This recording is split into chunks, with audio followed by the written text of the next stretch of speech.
തെരഞ്ഞെടുപ്പ് കഴിഞ്ഞ ഘട്ടത്തിൽ ഞങ്ങൾ നന്നായി തന്നെ തോറ്റു എന്ന് പാർട്ടി സെക്രട്ടറി പറയുന്നു, പിഴവുകൾ തിരുത്തുമെന്ന് പറയുന്നു. അപ്പോൾ നമ്മളൊരു തുറന്ന സമീപനം പാർട്ടിയിൽ നിന്നുണ്ടാകുന്നു എന്നാണ് പ്രതീക്ഷിച്ചത്. പക്ഷേ അതിനുശേഷം വന്നിരിക്കുന്ന വിവാദങ്ങൾ നോക്കൂ. ഒന്ന്, ടി പി ചന്ദ്രശേഖരൻ വധക്കേസിലെ കുറ്റവാളികൾക്ക് ശിക്ഷ ഇളവ് നൽകാനുള്ള നീക്കം നടത്തുകയായിരുന്നു, അത് പൊളിഞ്ഞു.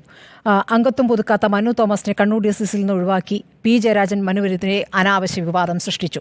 അപ്പോൾ എന്താണ് മനു പറഞ്ഞു പോയ കാര്യങ്ങൾ? സ്വർണം പൊട്ടിക്കൽ വിവാദത്തിൽ അകപ്പെട്ടവർ മനുവിനെതിരെ അതേ സമയത്ത് തന്നെ രംഗത്ത് വരുന്നു. പാർട്ടിയെ പ്രതിരോധിക്കുന്ന ആളുകൾ ഈ സ്വർണം പൊട്ടിക്കൽ പ്രതികളാകുന്നു. അതൊരു കാര്യം. ഇപ്പോൾ ഏറ്റവും ഒടുവിൽ ഏതാണ്? PSC അംഗത്വ വിവാദത്തിൽ 22 ലക്ഷം കോഴ മന്ത്രി റിയാസിൻ്റെ പേര് പറഞ്ഞ് അനുയായി എന്ന് മാത്രം പറഞ്ഞാൽ പോരാ, യുവജന നേതാവാണ് മേടിച്ചിരിക്കുന്നത്. 60 ലക്ഷമാണ് ചോദിച്ചത്, 22 ലക്ഷം കൊടുത്തു. അപ്പോൾ അതും ആദ്യം തള്ളുകയാണ്. ഈ നമ്മുടെ അഭിമുഖമാണല്ലോ നമ്മുടെ ഈ ചർച്ചയ്ക്ക് അടിസ്ഥാനം. ആ അഭിമുഖത്തിൽ MV ഗോവിന്ദൻ ചോദിക്കുന്നു, മുഖ്യമന്ത്രിയുമായി ബന്ധപ്പെട്ട് ചോദിക്കുമ്പോൾ എന്താണ് മാറ്റേണ്ടത്? മുഖ്യമന്ത്രിക്കെതിരായ വികാരം എന്നുള്ളത് നിങ്ങൾ സൃഷ്ടിച്ചെടുത്ത വികാരമാണ്. മൈക്ക് മാറ്റാൻ പറഞ്ഞതാണോ മാറ്റേണ്ടത്? അപ്പോൾ പർവ്വതീകരിക്കുകയാണ്. കനകോലു സിദ്ധാന്തം പർവ്വതീകരിച്ചുകൊണ്ട് വ്യക്തിഹത്യ നടത്തുകയാണ് മുഖ്യമന്ത്രിക്കെതിരെ എന്നുള്ളതാണ്. മുഖ്യമന്ത്രിക്കെതിരെ വ്യക്തിഹത്യ നടത്തുകയാണോ ചെയ്തിട്ടുള്ളത്? മുഖ്യമന്ത്രി ഇപ്പോൾ തിരഞ്ഞെടുപ്പിൽ തന്നെ പരാജയത്തിന് ഇടയാക്കിയൊരു പ്രധാനപ്പെട്ട കാരണമായി ചൂണ്ടിക്കാണിക്കപ്പെടുന്ന ഈ രക്ഷാപ്രവർത്തനം, വലിയ തോതിൽ എതിർവികാരമുണ്ടാക്കിയ സംഭവം, അതിനെ അതേപടി അതേ നിലപാട് വീണ്ടും സഭയിൽ തിരഞ്ഞെടുപ്പിന് ശേഷവും അദ്ദേഹം ആവർത്തിക്കുകയാണ്. സഭയിൽ തിരഞ്ഞെടുപ്പിന് ശേഷം നടത്തിയ ആദ്യ പ്രതികരണത്തിലും ഭരണവിരുദ്ധ വികാരമില്ല എന്നാണ് അദ്ദേഹം പറഞ്ഞിരിക്കുന്നത്.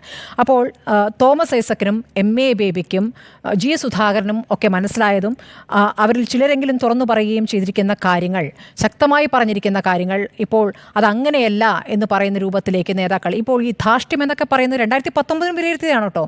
2019 സംസ്ഥാന കമ്മിറ്റി വിലയിരുത്തുകയും മാർഗരേഖ പുറപ്പെടുവിക്കുകയും ചെയ്തിട്ടുള്ളതാണ്. ധാർഷ്ട്യം എന്ന വാക്കില്ലായിരിക്കാം, പക്ഷേ വിനയം വേണം നേതാക്കൾക്ക്. താഴെത്തട്ട് മുതൽ വിനയത്തോട് പെരുമാറണം ആളുകളോട് എന്നുള്ള കാര്യമുണ്ടായിരുന്നു. പക്ഷേ ഇവിടെ നേതാക്കൾക്കെല്ലാം ഒരേ രൂപത്തിലുള്ള ഒരു പ്രതികരണം, ഒരേ രൂപത്തിലുള്ള ഭാഷ. മാധ്യമങ്ങൾ മുഴുവൻ കുഴപ്പക്കാരാണ്, മാധ്യമങ്ങൾ മുഴുവൻ ശത്രുക്കളാണ്, പാർട്ടി ഇല്ലാതാക്കൽ എന്നൊരു ലക്ഷ്യത്തോടു കൂടി പ്രവർത്തിക്കുന്നു എന്നുള്ളത് ആവർത്തിച്ച് ഈ പരാജയത്തിന് ശേഷം നടത്തുന്നു എന്നുള്ളതാണ്. MA ബേബിയുടെ വാക്കുകൾ ഇതാണ്: തെരഞ്ഞെടുപ്പുകൾ ഉണ്ടാവുന്ന പിന്നോട്ടടികൾ മാത്രമല്ല പരിശോധന വിധേയമാക്കേണ്ടത്. വ്യത്യസ്ത തോതിൽ ഇടതുപക്ഷ സ്വാധീന മേഖലകളിൽ ബഹുജന സ്വാധീനത്തിലും പ്രതികരണശേഷിയിലും ആഘാതശക്തിയിലും ചോർച്ചയും ഇടിവും സംഭവിക്കുന്നുണ്ട്. ഇതിൽ രാഷ്ട്രീയ ഘടകങ്ങളും സംഘടനാപരമായ കാരണങ്ങളും ഭരണവുമായി ബന്ധപ്പെട്ട പ്രശ്നങ്ങളും ബഹുജനങ്ങളുമായി ഇടപെടുമ്പോൾ സംഭവിക്കുന്ന വാക്കും പ്രവൃത്തിയും ജീവിതശൈലിയുമായി ബന്ധപ്പെട്ട പ്രശ്നങ്ങളും ഉണ്ടാകാം. അതൊരു തിരിച്ചറിയലാണ്. ആ തിരിച്ചറിയൽ എല്ലാ നേതാക്കൾക്കും ഇല്ലാത്തതാണ്. അതല്ല, ഇത് തുറന്നു പറയുന്നത് ശരിയല്ല എന്നൊരു വിലയിരുത്തലുണ്ട്. ഞങ്ങളത് ചെയ്തോളാം, അത് ഞങ്ങൾ ചെയ്തുകൊള്ളും. ഇതാണ് ഓരോ നേതാക്കളും, നമ്മുടെ ചർച്ചയിൽ പങ്കെടുക്കുന്ന നേതാക്കളായാൽ പോലും അത് ഞങ്ങളകത്ത് ചെയ്തോളും, പുറത്താരും പറയേണ്ട. പുറത്ത് മുന്നണിയിൽ നിന്ന് പറഞ്ഞ ബിനോയ് വിശ്വത്തെ തന്നെ ഏത് രൂപത്തിലാണ് വിമർശിച്ചത് നമ്മൾ കണ്ടു. ഇപ്പോൾ തോമസ് ഐസക്കിൻ്റെ പ്രതികരണം, തോമസ് ഐസക്കിൻ്റെ കുറിപ്പ് എന്തായിരുന്നു? ജീവൽ ബന്ധം നഷ്ടപ്പെട്ടു. ജനങ്ങൾ പാർട്ടി ഉണ്ടാവും, ജനങ്ങൾ ഉണ്ടാവില്ല എന്നുള്ള നിലപാടാണ്. വോട്ടർമാരുടെ മനോഭാവത്തിൽ വന്ന മാറ്റങ്ങളെ വായിക്കുന്നതിൽ പാർട്ടിക്കുണ്ടായ വീഴ്ച വലുതാണ്. തിരഞ്ഞെടുപ്പിൽ ഒരു ഘട്ടത്തിലും എതിർത്തരംഗം കേരളത്തിലുണ്ടെന്ന് മനസ്സിലാക്കാനായില്ല. എന്തൊരു വലിയ വീഴ്ചയാണ്. എന്താണ് മനസ്സിലാക്കാനായത്? അപ്പോൾ ഇവർ വേറെ ഏതോ ഒരു ലോകത്ത് ജീവിക്കുകയായിരുന്നു എന്ന് വേണം മനസ്സിലാക്കാൻ. ഇത്തവണത്തെ പോളിംഗ് ശതമാനം 71% കുറഞ്ഞപ്പോൾ ഇടതുപക്ഷ വിലയിരുത്തൽ UDF BJP വോട്ടുകളാണ് മരവിച്ചതെന്നാണ്. എന്നാൽ പോളിംഗിന് മുമ്പുള്ള വിലയിരുത്തലും പോളിംഗിന് ശേഷം ബൂത്തുകളിൽ നിന്നുള്ള വിലയിരുത്തലും താരതമ്യപ്പെടുത്തുമ്പോൾ പല മണ്ഡലങ്ങളും ഗണ്യമായ തോതിൽ LDF വോട്ടുകൾ പോൾ ചെയ്യപ്പെട്ടിട്ടില്ല എന്ന് കാണാൻ കഴിഞ്ഞു. അപ്പോൾ നമ്മുടെ വോട്ടുകൾ പോയിരിക്കുന്നത്, പാർട്ടി സെക്രട്ടറി എന്താണ് പറഞ്ഞത്? ഞങ്ങൾക്ക് വെറുതെ 1.75% പോയിട്ടുള്ളൂ. അതാ UDF പോയിരിക്കുന്നു 2.8%. അപ്പോൾ ഞങ്ങൾക്ക് പോയിട്ടില്ല എന്ന് കണക്ക്, ഈ സാങ്കേതികത്വം പറഞ്ഞിട്ട് കാര്യമല്ലോ. ചോർന്ന കാര്യം ഇവർക്ക് അറിയാഞ്ഞിട്ടല്ല, MV ഗോവിന്ദൻ അറിയാഞ്ഞിട്ടല്ല, തുറന്നു പറയുന്നുണ്ടോ എന്നുള്ളത്. തുറന്നു പറയുന്നതിലാണ് വിനയം ബോധ്യമാവുക, അല്ലേ? തോമസ് ഐസക് ആ പിഴവാണ് പറയുന്നത്. നമുക്ക് ഐസക് അതിനകത്ത് ഒരു കാര്യം കൂടി പറയുന്നുണ്ട്.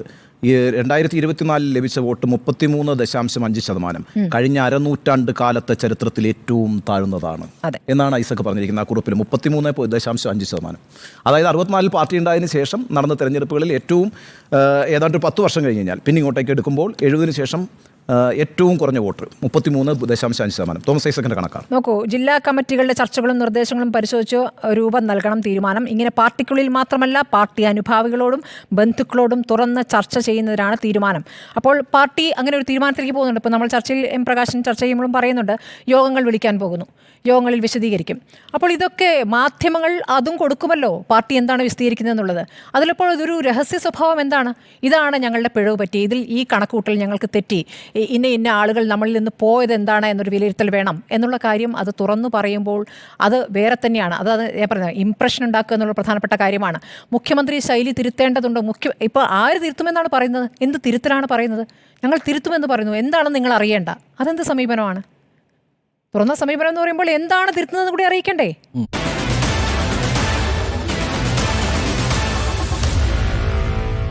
Meet the editors.